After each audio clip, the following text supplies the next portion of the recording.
तो हेलो जय हिंद कैडेट्स। इस वीडियो में हम बात करेंगे अबाउट जीसीआई रिक्रूटमेंट। जो पूरा प्रोसेस होता है स्टार्ट से लेकर के एंड तक। बहुत सारे लोगों का रिक्वेस्ट आ रहा था कि मैम ये पूरा प्रोसेस में कितना टाइम लगता है ये बताइए, और क्या होता है फर्दर स्टेप बाय स्टेप। तो सबसे पहले तो मैंने बताया कि जो जीसीआई की वैकेंसी होती है वो एसएससी के थ्रू निकाली जाती है। तो अभी एसएससी फेज 14 जो रिसेंट वैकेंसी है, एसएससी फेज 14 के थ्रू आई थी, जिसका एग्जाम जून एंड में प्रोबेबिलिटी है कि एग्जाम होगा। और एग्जाम के बाद आपका एक रिजल्ट आता है।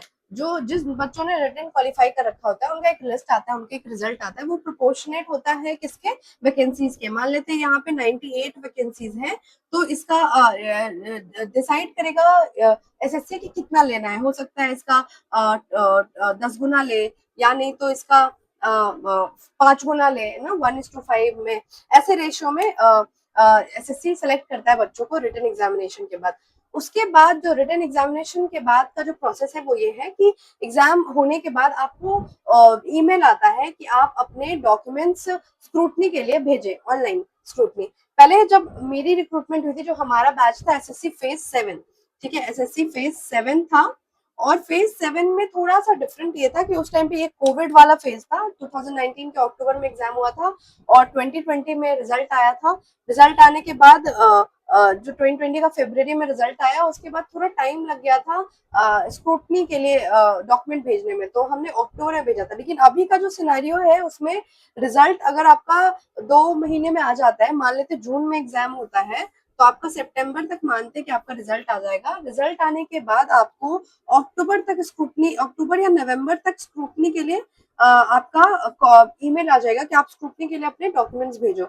जैसे ही आप स्क्रूटनी के लिए डॉक्यूमेंट भेजोगे और आपके डॉक्यूमेंट सही होंगे, तो उसके बाद आपको डॉक्यूमेंट वेरिफिकेशन के लिए मेल आएगा। डॉक्यूमेंट वेरिफिकेशन के लिए मेल आने में आपको कम से कम 2 से 3 महीने का टाइम लग सकता है। जब आपका एग्जाम हुआ, एग्जाम से 2 महीने में रिजल्ट आया, रिजल्ट के 1-1.5 महीने के बाद आपको स्क्रूटनी के लिए मेल आ सकता है। उसके 2 से 3 महीने के बाद आपको डॉक्यूमेंट वेरिफिकेशन में बुलाया जाता है। जब आप वहाँ डॉक्यूमेंट वेरिफिकेशन जाते हो, तो वहां पे आपके अगर सारे डॉक्यूमेंट सही हैं और कुछ इश्यूज नहीं है, तो फिर तो कोई बात नहीं। लेकिन अगर डॉक्यूमेंट में कुछ इश्यू है और आपको बोला जाता है कि आप ये करवा के लाओ या एफिडेविट करवा के लाओ, तो आपको टाइम मिलता है करवाने के लिए, डॉक्यूमेंट में करेक्शन कराने के लिए। वो आप करते हो। शायद वो भी 1 महीने का टाइम मिलता है। वो आप करने के बाद वापस से डॉक्यूमेंट को भेजते हो या आपको बुलाया जाता है। अच्छा, ये बुलाया कहाँ जाता है डॉक्यूमेंट वेरिफिकेशन के लिए? तो एसएससी का जिस भी रीजन से आपने फॉर्म भरा है, जैसे मैंने सेंट्रल रीजन से फॉर्म भरा था, तो उसका हेड ऑफिस प्रयागराज में है। तो हमें एसएससी के प्रयागराज के ऑफिस में, सेंट्रल रीजन के हेड ऑफिस में बुलाया गया था।